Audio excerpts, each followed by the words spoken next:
തിരുവനന്തപുരം സുന്ദരനാണ്, സുഗമനാണ്. നമ്മുടെ കിടിലം bus conductor പുതിയതായിട്ട് നമ്മ അപ്പോയിന്റ് ആയിട്ടുണ്ട്. എന്താ ചേച്ചി, തിരുവനന്തപുരത്തേക്ക് ടിക്കറ്റ് ഉണ്ടോ? ചേട്ടാ 2 തിരുവനന്തപുരം കൊടുത്തേ. വിശേഷം ടിക്കറ്റ് എടുക്കണല്ലേ? എന്താ പേര്? ശ്രീയ. അത് കൊള്ളാം. എന്തായാലും ഇങ്ങനത്തെ ഒരു ഇൻട്രൊഡക്ഷൻ ആദ്യമായിട്ടാണ്. Congrats for that. Thank you ചേട്ടാ. എത്ര ടിക്കറ്റ് വേണം? 2 കൊടുക്കാനാണ് പറഞ്ഞിരുന്നത്. എത്ര റേറ്റ് എന്ന് അറിയോ? ചില്ലറ ഉണ്ടോ? സോറി ചേട്ടാ. ഇല്ല. ഓക്കെ. അപ്പൊ പിന്നെ ടിക്കറ്റ് എടുക്കാതെ കാണാൻ കൊള്ളാമെന്ന് നമുക്ക് കുഴപ്പമില്ല, അഡ്ജസ്റ്റ് ചെയ്യാം. പോട്ടെ. ഓക്കെ. വേറെ എന്തായാലും ചേട്ടാ പറഞ്ഞോളൂ. നമ്മുടെ ഗവി വിശേഷങ്ങൾ ആണ് നമുക്ക് എപ്പോഴും ഓർമ്മകൾ എപ്പോഴും. ബിക്കോസ് എനിക്കിപ്പം ചാക്കോച്ചൻ എന്ന് പറയുമ്പോൾ തന്നെ എനിക്ക് ആദ്യം ഓർമ്മ വരുന്നത് നമ്മുടെ ഓർഡിനറിയിലെ ഒരു നിഷ്കളങ്കനായ ഒരു ക്യാരക്ടറാണ്. അപ്പം കണ്ടക്ടർ, ഇപ്പം ആദ്യം തന്നെ നമുക്ക് കണ്ടക്ടർ എന്നുള്ള റോളിൽ വന്നുകൊണ്ട് ചേട്ടന് എങ്ങനെയായിരുന്നു ആ ക്യാരക്ടറിലേക്ക്, നമ്മളെല്ലാവരും പറയുന്നത് ഹോംവർക്ക് ചെയ്യും എന്ന് പറയത്തില്ലേ, അപ്പം കണ്ടക്ടർ റോളിൽ എന്താണ് ഹോംവർക്ക് ചെയ്തതെന്ന് പറയാൻ പറ്റും? ഇല്ല, അങ്ങനെ പ്രത്യേകിച്ച് ഹോംവർക്കുകളൊന്നും ചെയ്തിട്ടില്ലായിരുന്നു. ശരിക്കും ഓരോ കാര്യങ്ങൾ ഓരോ ക്യാരക്ടർ ചെയ്യുമ്പോൾ അങ്ങനെ വന്ന് സംഭവിക്കുന്നതാണ് ഓരോ സംഭവങ്ങൾ. ഇപ്പം ഞാൻ ഇഷ്ടപ്പെടുന്ന ചെയ്യുന്ന ക്യാരക്ടേഴ്സിന് അങ്ങനത്തെ ഓരോ മാനറിസംസ് അല്ലെങ്കിൽ ആ കഥാപാത്രമായിട്ട് നമുക്ക് ഇഴുകിച്ചേർന്ന് പോകാനായിട്ടുള്ള ഓരോ ഫാക്ടേഴ്സ് നമ്മളെ ഹെൽപ്പ് ചെയ്യാറുണ്ട്. ഇപ്പം ഓർഡിനറിയിലെ കണ്ടക്ടറിന്റെ വേഷം എന്ന് പറയുമ്പോൾ അത് ശരിക്കും ഞാൻ ഈ നാട്ടിൻപുറത്തെ ജീവിതം ഇഷ്ടപ്പെടുന്ന ഒരാളാണ്. പിന്നെ തീർച്ചയായിട്ടും ഞാൻ ബേസിക്കലി ഒരു കുട്ടനാടുകാരനാണ്. കുട്ടനാട് എന്ന് പറയുമ്പോൾ കേരളത്തിന്റെ കർഷക മേഖലയാണ്, കൃഷി മേഖലയാണ്. തന്നെ നാട്ടിൻപുറത്ത് ഒരു ലൈഫ് സ്റ്റൈൽ ഇഷ്ടപ്പെടുന്ന ഒരാളും കൂടിയാണ്. അപ്പോൾ ഈ പറഞ്ഞ ഒരു ഗ്രാമത്തിന്റെ കഥ പറയുന്ന, ഗവി എന്ന് പറയുന്ന ഗ്രാമത്തിന്റെ കഥ പറയുന്ന ഒരു സിനിമയിലേക്ക് ഒരു ക്യാരക്ടർ ചെയ്യാനായിട്ട് അവസരം കിട്ടുമ്പോൾ ശരിക്കും അത് ഇഷ്ടപ്പെട്ടാണ് ഞാൻ ആദ്യം തന്നെ വരുന്നത്. പിന്നെ ഗവി പോലെ മനോഹരമായിട്ടുള്ള ഒരു സ്ഥലം, ഇതുവരെ മലയാളികൾക്ക് കേട്ടുപരിചയം പോലും ഇല്ലാതിരുന്ന ഒരു അത്രയ്ക്ക് മനോഹരമായിട്ടുള്ള ഒരു സ്ഥലത്തിൽ വന്ന് ഷൂട്ട് ചെയ്യാൻ സാധിക്കുക. പിന്നെ KSRTC ബസ് നമ്മുടെ മലയാളികളുടെ എല്ലാം ഒരു നൊസ്റ്റാൾജിയ, അല്ലെങ്കിൽ അവർക്ക് ഇഷ്ടപ്പെടുന്ന ഏറ്റവും ആൾക്കാർ ഉപയോഗിക്കുന്ന ഒരു വാഹനമാണ് പ്രത്യേകിച്ച് നമ്മുടെ KSRTC ബസ്സുകൾ എന്ന് പറയുന്നത്.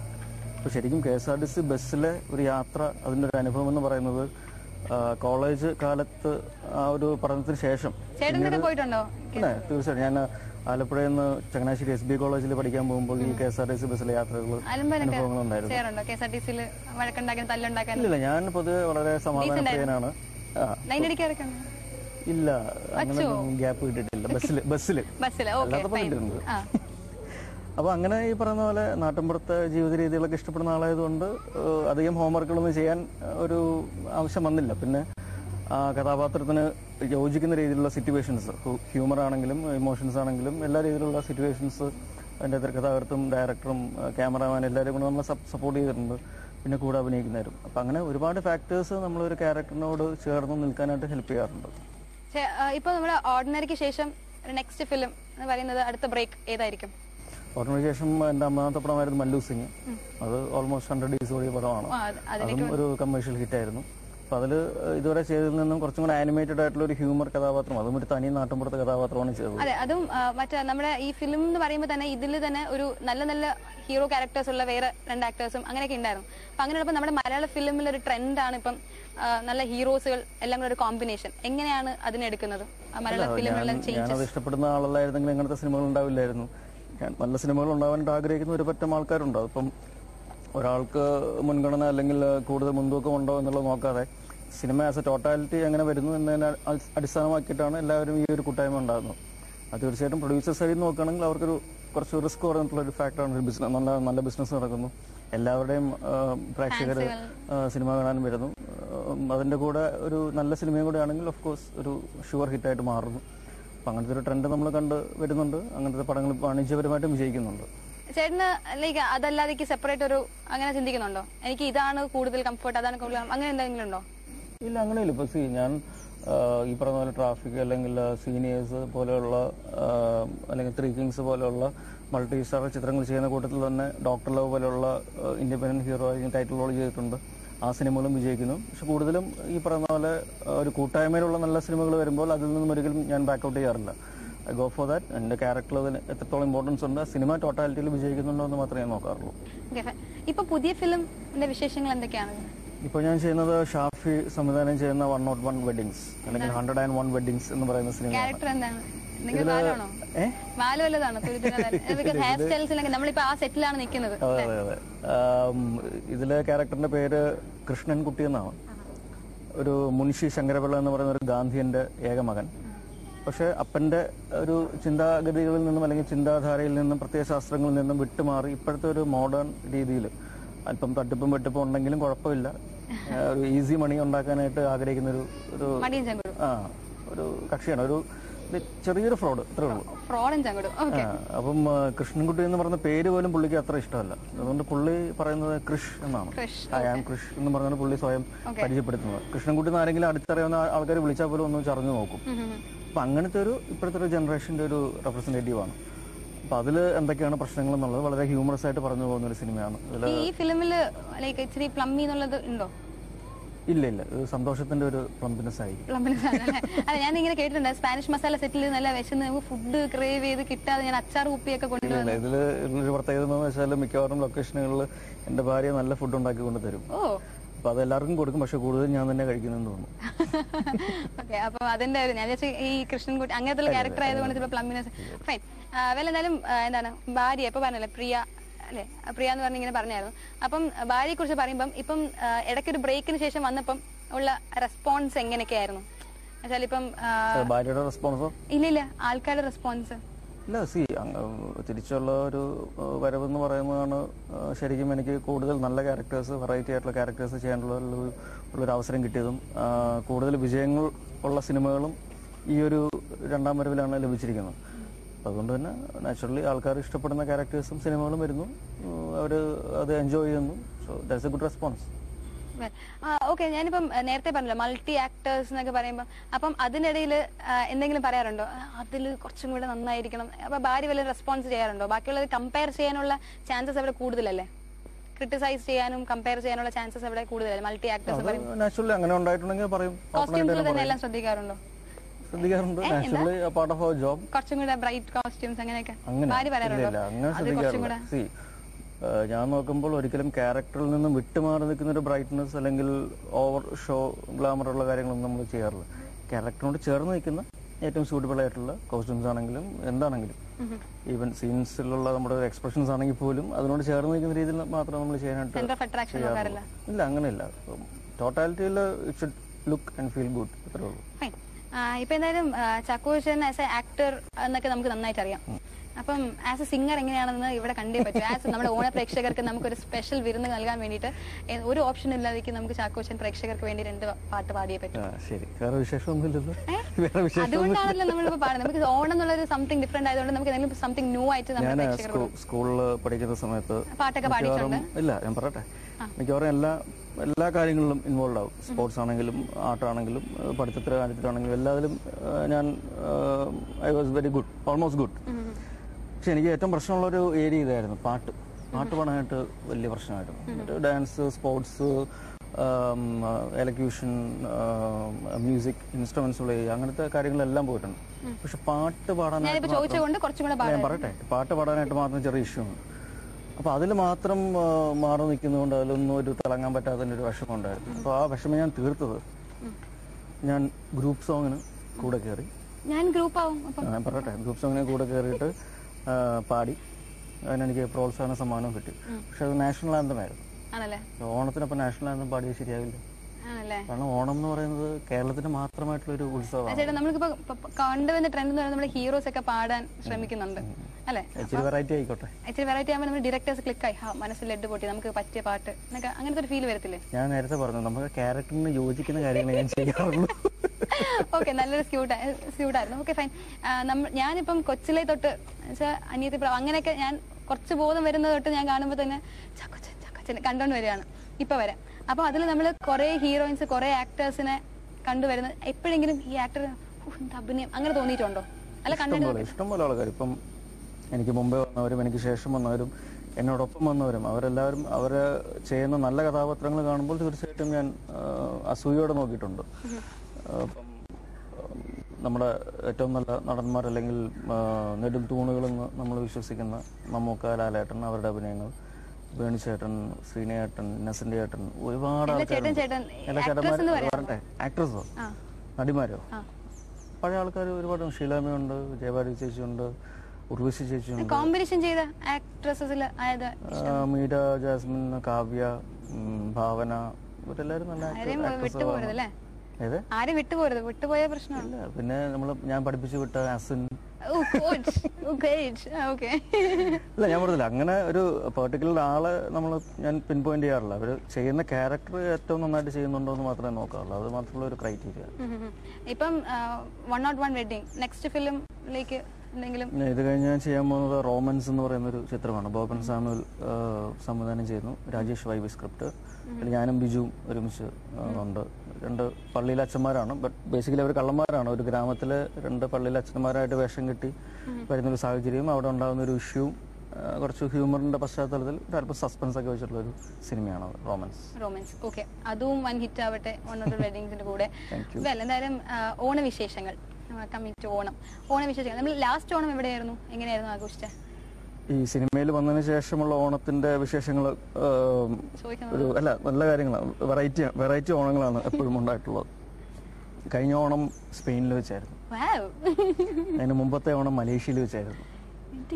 അപ്പൊ അതുകൊണ്ട് അതെല്ലാം ഷൂട്ടിംഗ് ലൊക്കേഷനുകളായിരുന്നു എന്നുള്ളതാണ് ഒരു പ്രത്യേകത. ഇപ്രാവശ്യം കേരളത്തിൽ വെച്ച് തന്നെയാണ് 101 വെഡിങ്സിന്റെ ഒരു ലൊക്കേഷനിലായിരിക്കും മിക്കവാറും.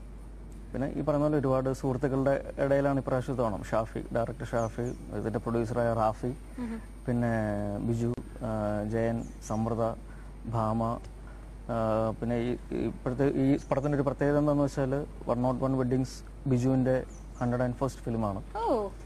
പിന്നെ എനിക്ക് തോന്നുന്നു സമൃദ്ധയുടെ ലാസ്റ്റ് ബാച്ചിലർ ഫിലിം ആയിരിക്കും ഇത്.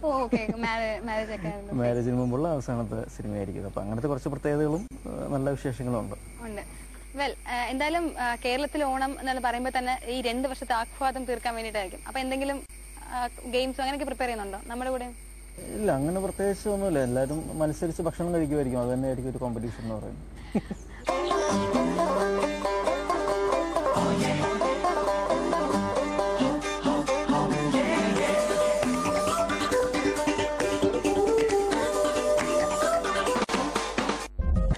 വിശേഷങ്ങൾ, അതായത് നമ്മുടെ മലയാള ഫിലിമിൽ നമ്മൾ കാണുന്ന ഒരു കുറച്ച് ട്രെൻഡ് ഒക്കെ വന്നിട്ടുണ്ട്. ചാപ്പാക്കുരിശ് അതല്ലാതെ മലയാള ഫിലിമിൽ കുറച്ച് കളർഫുൾ ഫിലിം ആയിരുന്നു, ഒരു നോർത്ത് ഇന്ത്യൻ ടച്ച് തന്നെ ഉണ്ടായിരുന്നു. അപ്പൊ അതിന്റെ റിവ്യൂ, പക്ഷെ പുതിയതല്ലേ, നമ്മൾ ചാപ്പാക്കുരിശും ബ്യൂട്ടിഫുൾ അങ്ങനെ പോലത്തെ ആയിരിക്കത്തില്ല ഈ മല്ലു സിംഗ് എന്ന് പറയാം. അതിന്റെ ഒരു എന്തായിരുന്നു എന്തെങ്കിലും അഭിപ്രായം, സ്പെഷ്യൽ അഭിപ്രായം? മല്ലു സിംഗിനെ പറ്റി പറയാനാണെങ്കിൽ അതൊരു ഫെസ്റ്റീവ് മൂഡുള്ള ഫിലിം തന്നെയാണ്.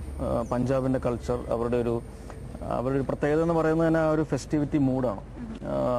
പഞ്ചാബില് നമ്മൾ സർദാർജിമാർ സംസാരിക്കുന്നത് കേൾക്കുമ്പോൾ തന്നെ അറിയാം, വളരെ ലൗഡാണ് അവരുടെ എല്ലാ കാര്യങ്ങളും. സംസാരിക്കുന്നതാണെങ്കിലും അവരുടെ ഫെസ്റ്റിവലിന്റെ ഒരു കളറും ആംബിയൻസും എല്ലാം വളരെ ലൗഡാണ്. അപ്പോൾ ആ ഒരു കൾച്ചർ ശരിക്കും ആസ്വദിക്കാൻ പറ്റിയിട്ടുണ്ട് പഞ്ചാബിൽ ചെന്ന് കഴിഞ്ഞപ്പോൾ. പിന്നെ വളരെ ഗുഡ് അറ്റ് ഹാർട്ടാണ്, വളരെ കെയറിങ് ആണ്, വളരെ അക്കോമഡേറ്റീവ് ആണ്, അഡ്ജസ്റ്റിംഗ് ആണ് അവർ. അപ്പം അതെല്ലാം നമ്മുടെ ഷൂട്ടിങ്ങിനെ വളരെയധികം ഹെൽപ്പ് ചെയ്തിട്ടുണ്ട്. അപ്പം വളരെ റിയലിസ്റ്റിക് ആയിട്ടുള്ള ആംബിയൻസിലാണ് നമ്മൾ ഷൂട്ട് ചെയ്തത് തന്നെ. മല്ലു സ്ട്രീറ്റ് എന്ന് പറഞ്ഞ് നമ്മൾ ഷൂട്ട് ചെയ്തത് ശരിക്കും പഞ്ചാബിലെ അല്ലെങ്കിൽ പട്ടിയാലയിലെ ഏറ്റവും തിരക്കേറിയ ഒരു മാർക്കറ്റ് റോഡ് തന്നെയാണ്, ഏരിയ തന്നെയാണ്. പക്ഷെ അതിൽ അവർ ഈ പറഞ്ഞ പോലെ ഷൂട്ടിങ്ങിന് വേണ്ടി ഒതുങ്ങി മാറി നിന്നായിരുന്നു. അല്ലെങ്കിൽ പാസിങ് ഇടയ്ക്ക് പോകണമെങ്കിൽ അവർ തന്നെ അഡ്ജസ്റ്റ് ചെയ്ത് പോകുന്നു. ഈവൻ അവരുടെ സ്വന്തം കടകളിലെ ബോർഡുകൾ, നെയിം ബോർഡുകൾ തന്നെ മലയാളത്തിലേക്ക് മാറ്റി വെക്കാനായിട്ട് അവർ സഹകരിച്ചിട്ടുണ്ട്. അപ്പം അങ്ങനെ വളരെയധികം ഈ പറയുന്ന പോലെ നമ്മളെ ഹെൽപ്പ് ചെയ്ത് വളരെ കോപ്പറേറ്റീവായിട്ട് അഡ്ജസ്റ്റ് ചെയ്ത ആൾക്കാരാണ്. പിന്നെ ഈ പറയുന്ന പോലെ കളറുകളുടെ ഒരു പ്രളയമായിരുന്നു. പിന്നെ ഈ പറയുന്ന ഒരുപാട് ആൾക്കാരുടെ ഒരു ഫ്രണ്ട്സിന്റെ ഒരു കൂട്ടായ്മ അതിലും ഉണ്ടായിരുന്നു. ഇപ്പം സീനിയേഴ്സിന് ശേഷം ബിജുവും മനോജ് ചേട്ടനും, director Vaishakh, cameraman Shaji, editor Mahesh, Meera Nandan, ഞങ്ങളെല്ലാവരും കൂടെ വീണ്ടും ഒരുമിക്കുന്ന ഒരു സിനിമ. അപ്പോൾ അതിൻ്റെ ഒരു സന്തോഷം, ആ ഒരു ഫ്രണ്ട്ഷിപ്പിൻ്റെ ഒരു സുഖം എല്ലാം അതിലുണ്ടായിരുന്നു. അപ്പം അങ്ങനത്തെ ഒരു മൊത്തത്തിലൊരു പോസിറ്റീവ് എനർജി അതിലുണ്ടായിരുന്നു. കൂടെ ഈ പറയുന്ന പോലെ ഉണ്ണി മുകുന്ദൻ എന്ന് പറയുന്നൊരു താരതമ്യേന പുതിയ ഒരാളെ ഒരു ഹീറോ ലെവലിലേക്ക് കൊണ്ടുവരാനായിട്ട് സാധിച്ചു.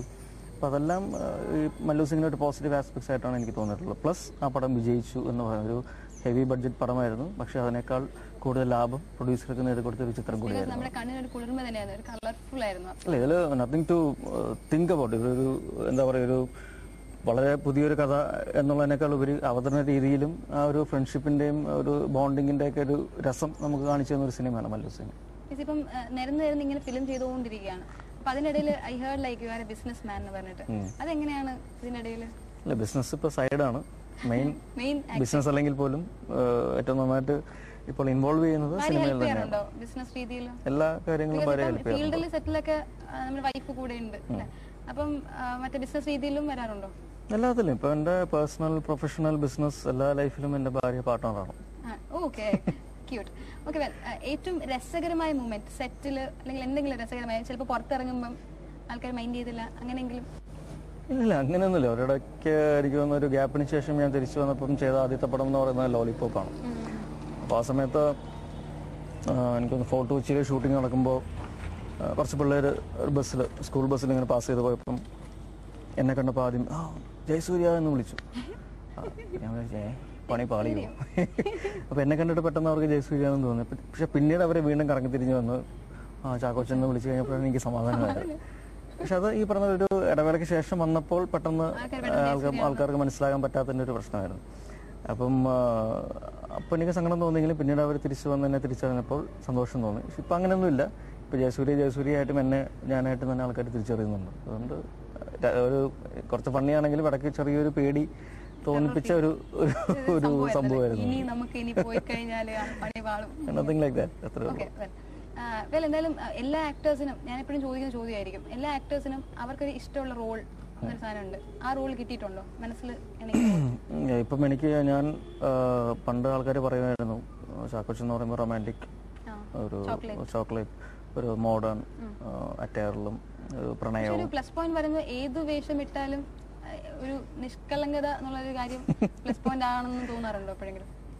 അത് രണ്ടാമത് വീണ്ടും സിനിമകൾ ചെയ്തപ്പോൾ കുറച്ച് വെറൈറ്റി ഉള്ള ക്യാരക്ടേഴ്സും സിനിമകളൊക്കെ ചെയ്യാനായിട്ട് സാധിക്കുന്നുണ്ട്. ഇപ്പം എൽസമ്മ എന്ന ആൺകുട്ടിയിലെ പാലുണ്ണി എന്ന് പറയുന്ന ഒരു തനി നാടനായിട്ടുള്ള ഒരു പാലക്കാരൻ, കള്ളിമുണ്ടും കൈലിയും അരക്കയ്യൻ ബനിയനും തലകെട്ടും പഴയൊരു M80 പാൽപാത്രമൊക്കെ ഇട്ട് പോകുമ്പോൾ ആൾക്കാർ ആ രീതിയിൽ ശരിക്കും ഒരു കറവക്കാരനായിട്ട് തന്നെ അല്ലെങ്കിൽ പാൽക്കാരനായിട്ട് തന്നെ ആൾക്കാർക്ക് ഫീൽ ചെയ്തു.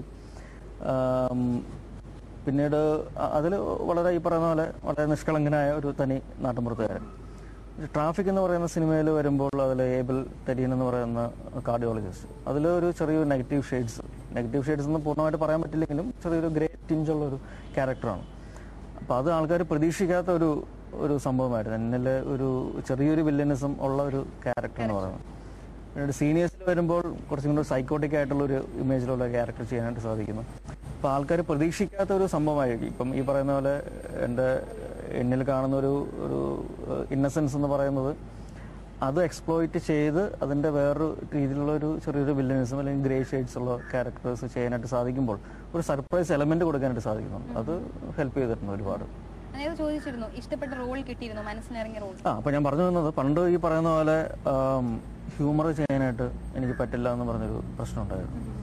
പിന്നെ ഈ പറയുന്ന പോലെ നെഗറ്റീവ് ഷെയ്ഡ്സ് ഉള്ള ക്യാരക്ടർ, നാടൻ കഥാപാത്രങ്ങൾ, ഇതെല്ലാം ഈ ഒരു കാലഘട്ടത്തിൽ എനിക്ക് ചെയ്യാനായിട്ട് സാധിച്ചതാണ്. നാടൻ കഥാപാത്രങ്ങൾ എൽസമ്മയിലും മല്ലു സിംഗിലും എല്ലാം അല്ലെങ്കിൽ ഓർഡിനറിയിലും എല്ലാം നാടൻ കഥാപാത്രങ്ങളാണ്.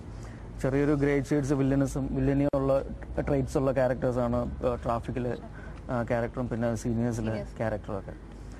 പിന്നെ ഹ്യൂമർ എനിക്ക് വഴങ്ങുന്ന രീതിയിൽ വന്നിട്ടുള്ള ചെയ്ത ക്യാരക്ടേഴ്സും വിജയിച്ച കഥാപാത്രങ്ങളുമാണ്. ഗുലുമാലിലെ രവി വർമ്മ എന്ന ക്യാരക്ടറും അല്ലെങ്കിൽ ഒരു പരിധിവരെ ഓർഡിനറിയിലെയും മല്ലു സിംഗിലെയും എൽസമ്മയിലെയും കഥാപാത്രങ്ങൾ. അപ്പോൾ എനിക്ക് ചെയ്യാൻ പറ്റില്ല എന്ന് പറയുന്ന ക്യാരക്ടേഴ്സ് അല്ലെങ്കിൽ തരത്തിലുള്ള കഥാപാത്രങ്ങൾ ചെയ്ത് ഫലിപ്പിച്ച് വിജയിപ്പിക്കാനായിട്ട് എനിക്ക് സാധിക്കുന്നുണ്ട്. ഇനി എന്താണ് എനിക്ക് ചെയ്യാൻ പറ്റില്ല എന്ന് പറയുന്നത്, അത് എൻ്റെ ഒരു കഴിവിൽ നിന്നുകൊണ്ട് ചെയ്യാനായിട്ടാണ് ഇനി ഞാൻ ശ്രമിക്കാനായിട്ട് ഉദ്ദേശിക്കുന്നത്. അല്ലെങ്കിൽ അങ്ങനത്തെ ക്യാരക്ടേഴ്സ് ചെയ്യാനായിട്ടാണ് ഞാൻ ആഗ്രഹിക്കുന്നത്. മനസ്സിലൊരു ക്യാരക്ടർ ഉണ്ടോ, എനിക്ക് ഇത് ഈ ക്യാരക്ടർ ചെയ്യണം? ഇല്ല, അങ്ങനെയല്ല. അങ്ങനത്തെ ഒരു ഇന്ന ക്യാരക്ടർ, ഇപ്പം ഹിറ്റ്ലർ എന്ന് പറയുന്ന ഒരു ക്യാരക്ടർ അത് തന്നെ ചെയ്യണം അങ്ങനത്തെ അല്ല. പക്ഷെ ഹിറ്റ്ലറിന്റെ ട്രേറ്റ്സ് ഉള്ള വേറെ രീതിയിലുള്ള ക്യാരക്ടേഴ്സ് അതെനിക്ക് ചെയ്യാൻ പറ്റില്ല അല്ലെങ്കിൽ ചേരില്ല എന്ന് പറയുമെങ്കിൽ അതല്ല, എനിക്ക് ചെയ്യാൻ പറ്റും, എനിക്ക് ചേരും എന്നുള്ള രീതിയിൽ ആക്കി ചെയ്യാനായിട്ടുള്ള കഥാപാത്രങ്ങളൊക്കെ എനിക്ക് ഇഷ്ടമാണ്. അതർ ദാൻ നമ്മുടെ ഈ ബിസിനസ്, ആക്ടിങ്, അതിലേക്ക് ഹോബീസ് എന്തെങ്കിലും ഉണ്ടോ? അല്ല ഞാൻ ആക്ടിങ് തന്നെയാണ് എൻ്റെ ഹോബി. ഇല്ല, ആക്ടിങ് ഇപ്പോൾ ഒരു ഹോബിയല്ല. പണ്ട് ഞാൻ പറയുമായിരുന്നു ആക്ടിങ് ഒരു ഹോബിയാണ്, ടൈം പാസ് ആണെന്നുള്ളത്. പക്ഷെ ഇപ്പോൾ acting is A passion, more of a passion than A hobby. പിന്നെ അതിൽ ഞാനിപ്പോൾ കൂടുതൽ ഇൻവോൾവ് ആണ്. പണ്ട് ഞാനൊരു സിനിമ കമ്മിറ്റ് ചെയ്ത് കഴിയുമ്പോൾ അതിൻ്റെ സിനിമ കഥാപാത്രം എന്താണെന്ന് നോക്കുന്നു, ലൊക്കേഷനിലേക്ക് വരുന്നു, അഭിനയിക്കുന്നു, തിരിച്ചു പോകുന്നു, അത്രേ ഉള്ളൂ. പക്ഷെ ഇപ്പോൾ അങ്ങനെയല്ല. ഇപ്പോൾ കുറച്ചും കൂടെ ഇൻവോൾവ് ആണ് നമ്മൾ. കഥാപാത്രം മാത്രമല്ല, സിനിമ ഒരു ടോട്ടാലിറ്റിയിൽ എങ്ങനെയാണ് എന്നുള്ളത് നമ്മൾ നോക്കുന്നു. തുടക്കം മുതൽ അത് ഷൂട്ടിംഗ് കഴിഞ്ഞ് അതിൻ്റെ പോസ്റ്റ് പ്രൊഡക്ഷനും അതിൻ്റെ റിലീസിങ്ങും അതിൻ്റെ ആഫ്റ്റർ മാർക്കറ്റിങ്ങും എല്ലാ കാര്യങ്ങളും നമ്മൾ ഒരു പരിധി വരെ ഇൻവോൾവ് ആണ്. അപ്പോൾ അതുകൊണ്ടാണ് ഞാൻ പറഞ്ഞത് it's not a hobby, it's more of a passion. ഒരു കുറച്ചും കൂടി ഇൻവോൾവ് ആണ് എല്ലാ കാര്യങ്ങളും. അപ്പോൾ പാഷൻ ഇൻവോൾവ് എന്നൊക്കെ പറഞ്ഞു. ഇപ്പം നമുക്കൊരു ക്യാരക്ടർ ചാക്കോച്ചന് തരുവാണ്, ഞാനൊരു ഡയറക്ടർ. അപ്പം അങ്ങനെ തരുമ്പം എനിക്ക് ഈ ഫിഗർ വേണ്ട, ഭയങ്കര ലീൻ, കുറച്ചും കൂടെ ടാനായി. ചോക്ലേറ്റ് ബോയ് എന്ന് പറയുമ്പോൾ ഒരു ക്യൂട്ട്നെസ്സും എപ്പോഴും ചാക്കോച്ചൻ, അതായിരുന്നു മേ ബി ഐഡന്റിറ്റി എന്ന് പറയാം. അപ്പോൾ അങ്ങനത്തെ ഒരു ക്യാരക്ടർ തരുവാണെങ്കിൽ ചാക്കോച്ചൻ അക്സെപ്റ്റ് ചെയ്യും? തീർച്ചയായിട്ടും. എന്ത് തരത്തിലുള്ള ചലഞ്ചിങ് റോൾസ് ആണെങ്കിലും അക്സെപ്റ്റ് ചെയ്ത് അത് വിജയിപ്പിക്കാനായിട്ട് ഏതൊരു ആക്ട്രസും തയ്യാറാവും. അത് എൻ്റെ കാര്യം മാത്രമല്ല, സിനിമയെ ഒരു പാഷനായിട്ട് കാണുന്ന ഏതൊരു എനിക്ക് പറ്റില്ല, ബിക്കോസ് എനിക്ക് എൻ്റെ ഐഡന്റിറ്റി നഷ്ടപ്പെടും. ഒരു ആക്ടറിന്റെ ഐഡന്റിറ്റി എന്ന് പറയുന്നത് അയാൾ ചെയ്യുന്ന കഥാപാത്രങ്ങളുടെ ഐഡന്റിറ്റിയാണ് എന്ന് ഞാൻ വിശ്വസിക്കുന്നു ഇപ്പോൾ. ഗ്ലാമർ എന്നുള്ള കാര്യം നോക്കുന്നതുകൊണ്ടാണ് ഞാൻ ഇങ്ങനെ ചോദിച്ചത്. ഇല്ല, പണ്ട് ഞാൻ നേരത്തെ പറഞ്ഞതല്ലേ, പണ്ട് എന്റെ മീശയിലോ തലമുടിയിലോ തൊടാനായിട്ട് ഞാൻ സമ്മതിക്കില്ലായിരുന്നു. പാലുണ്ണി എന്ന് പറയുന്ന ക്യാരക്ടർ ചെയ്യുമ്പോൾ ഞാൻ എന്റെ തലമുടി പറ്റ വെട്ടി. അല്ലെങ്കിൽ ഗുലുമാൽ എന്ന് പറയുന്ന സിനിമയിൽ ഞാൻ മീശ സ്റ്റബിൾസ് ആക്കി. അല്ല, അത് പറയുന്ന പോലെ ഈ പറയുന്ന ഭയങ്കര ലീൻ ആയിട്ടുള്ള രീതിയിലുള്ള ഗെറ്റപ്പ് വേണമെങ്കിൽ തീർച്ചയായിട്ടും I will go for that, no doubt about that.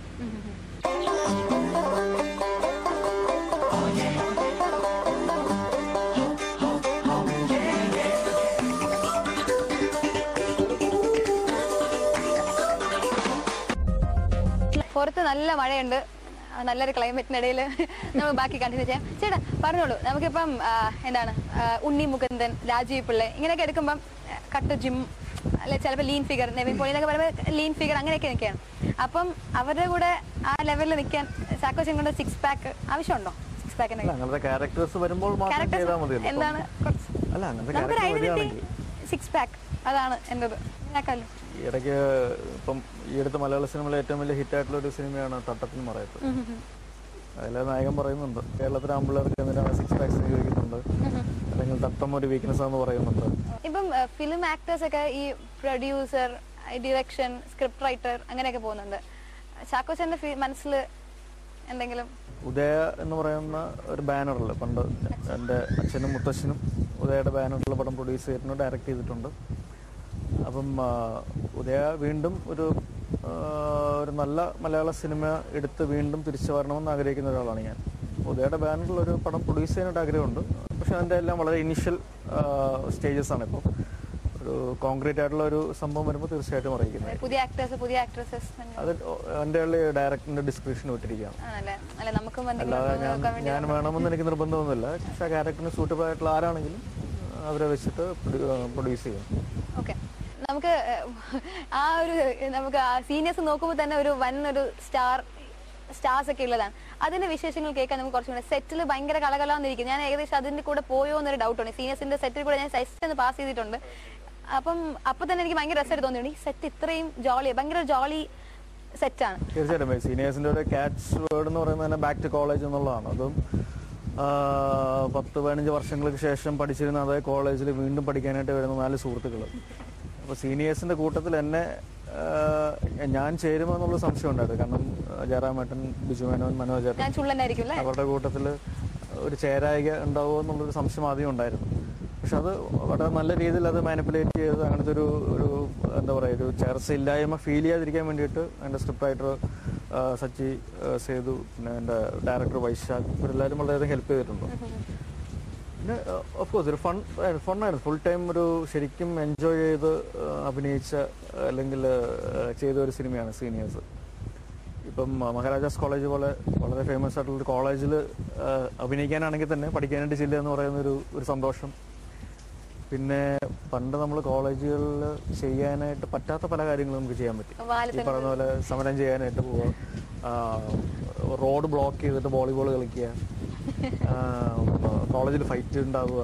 പിന്നെ ശരിക്കും ഞാൻ കോളേജിൽ എനിക്ക് ചെയ്യാൻ പറ്റാത്ത പല തോന്നിയ വാലത്തരങ്ങളും എനിക്ക് ചെയ്യാനായിട്ട് സാധിച്ചു എന്നുള്ളതാണ് എൻ്റെ ഏറ്റവും വലിയ രസം എന്ന് പറയുന്നത്. അപ്പോൾ ആ ഒരു പോസിറ്റീവ് ഒരു എന്താ പറയുക ഒരു എനർജി എന്ന് പറയുന്നത് തീർച്ചയായിട്ടും നല്ല രീതിയിൽ പ്രേക്ഷകരിലേക്ക് കൊടുക്കാനായിട്ട് സാധിച്ചു. അത് തന്നെയാണ് പടത്തിൻ്റെ ഏറ്റവും വലിയ വിജയം എന്ന് പറയുന്നത്.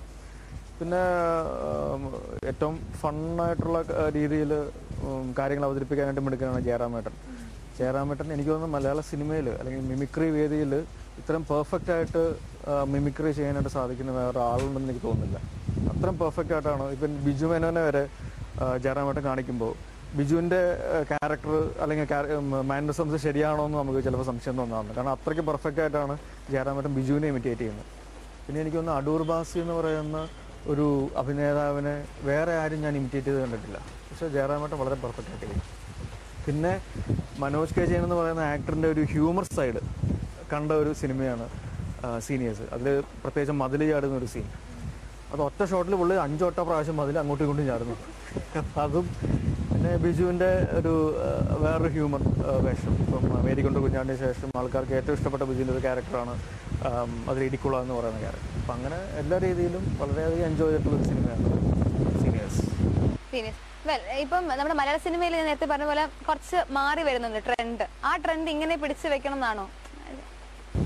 മാറി വരുന്നുണ്ടെന്ന് പറയുന്നത് അതിൻ്റെ തുടക്കം എന്ന് പറയുന്ന സിനിമകളിലെല്ലാം പാസഞ്ചർ എന്ന് പറയുന്ന സിനിമ, അല്ലെങ്കിൽ ട്രാഫിക് എന്ന് പറയുന്ന സിനിമ, അതിനുശേഷം സോൾട്ട് ആൻഡ് പെപ്പർ, അങ്ങനത്തെ മാറുന്ന മലയാള സിനിമയുടെ തുടക്കം എന്ന് പറയുന്നത് പഴയ ആൾക്കാരൊക്കെ തന്നെയാണ്.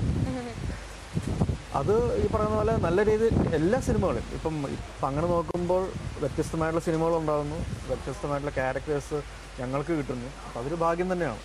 അത് നല്ലതാണെങ്കിൽ ആൾക്കാർ ഇത് കഴിഞ്ഞിട്ട് സ്വീകരിക്കുന്നു, മോശമാണെങ്കിൽ അത് ആരുടെ പടമാണെങ്കിലും അവർ ഒരു ദാക്ഷിണ്യവും ഇല്ലാതെ തള്ളുന്നു. അപ്പോൾ അങ്ങനത്തെ മേക്കിംഗ് നോക്കുന്നുണ്ടോ? കുറച്ചും കൂടെ ഡിഫറെന്റ് ആയിട്ട് നല്ല മേക്കിംഗ് ആണോ നോക്കുന്നത്? അത് കഥയ്ക്ക് ചേരുന്ന രീതിയിലുള്ള ഒരു ഡിഫറെന്റ് ആയിട്ടുള്ള ഒരു അപ്രോച്ച് ആണെങ്കിൽ ഓക്കെ. അതല്ലാതെ ഒരു ഡിഫറൻസിന് വേണ്ടിയിട്ട് ഒരു പടം എടുക്കുക എന്ന് പറയുന്നതിനേക്കാൾ ഉപരി പടത്തിന് ചേരുന്ന രീതിയിലുള്ള ഒരു ഡിഫറെന്റ് മേക്കിംഗ് ആണെങ്കിൽ ഓക്കെ. അതല്ലാതെ ശരി നമുക്കൊരു ന്യൂ ജനറേഷൻ പടം എന്ന് പറഞ്ഞ് ചുമ്മാ എന്തെങ്കിലും കാട്ടിക്കൂട്ടാനായിട്ട് അങ്ങനെ ആഗ്രഹിക്കുന്നില്ല. തട്ടിക്കൂട്ട് പടങ്ങൾ അതൊക്കെ അനുസരിച്ച രീതിയിലുള്ളൊരു so call new generation film ആണെങ്കിൽ ഓക്കെ.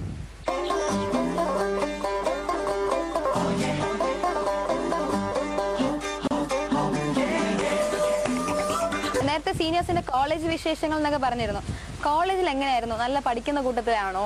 അല്ല വാല് സപ്ലീസ് അടി ഉണ്ടാക്കലെന്ന് പറഞ്ഞിട്ടില്ല. നമ്മുടെ നല്ല പിള്ള ചമയാണോ നമുക്ക് അറിയത്തില്ല. നാടോടി കാറ്റിലെ മോഹൻലാൽ പറഞ്ഞ പോലെ ബികോം ഫസ്റ്റ് ക്ലാസ് ആണ് മോളെ. B Com first class. Oh okay. Pre ഡിഗ്രിക്ക് സപ്ലീസ് ഒക്കെ ഉണ്ടായിട്ട് ഫസ്റ്റ് ക്ലാസ് കിട്ടിയതാണ്. SSLC 88% മാർക്കുണ്ട്. ഓക്കെ. അത്യാവശ്യം പഠിക്കുന്ന വിദ്യാർത്ഥിയാണ് ഞാൻ. SSLC കിട്ടിയത് പ്ലസ് ടു എത്ര ഉണ്ടായിരുന്നു? പ്ലസ് ടുവിന്റെ മുമ്പ് ഞാൻ പഠിച്ചതാണ്. Okay fine. പ്രായം കുറച്ചുണ്ട്. ആണല്ലേ? പ്രായം കുറവ് തോന്നുന്നെങ്കിലും. അയ്യോടാ ഞാനൊന്നും ചോദിച്ചില്ല, നമ്മിച്ചു. ഓക്കെ വേല എന്തായാലും പ്രണയിച്ച് കെട്ടിയത് കൊണ്ട് നമുക്ക് എല്ലാ ഒരു ആക്ടറെ ഞാൻ വിടത്തില്ല. പ്രണയം എന്നുള്ളത് അതിന്റെ കോൺസെപ്റ്റ് എന്താണെന്ന് നമുക്ക് പറഞ്ഞേ പറ്റുള്ളൂ. അങ്ങനെ വ്യാഖ്യാനിക്കാനും മാത്രം ഞാൻ ആളല്ല. ഇപ്പൊ ന്യൂ ജനറേഷൻ ട്രെൻഡ് അറിയാലോ. ട്രെൻഡ് എന്ന് പറയുമ്പോൾ ഫ്രണ്ട്ഷിപ്പ് പിന്നെ ലവ്, അല്ലെങ്കിൽ ലവ് പിന്നെ ഫ്രണ്ട്ഷിപ്പ്, അങ്ങനെയാവും. അപ്പൊ നമ്മൾ പ്രേമിച്ച് കെട്ടിയത് കൊണ്ട് എന്താണ് ഇപ്പോഴത്തെ ട്രെൻഡ് എന്ന് മനസ്സിലായല്ലോ. അപ്പം ആ പ്രണയം ഈ പ്രണയം അതിനെ കുറിച്ച് എന്താണ് അഭിപ്രായം?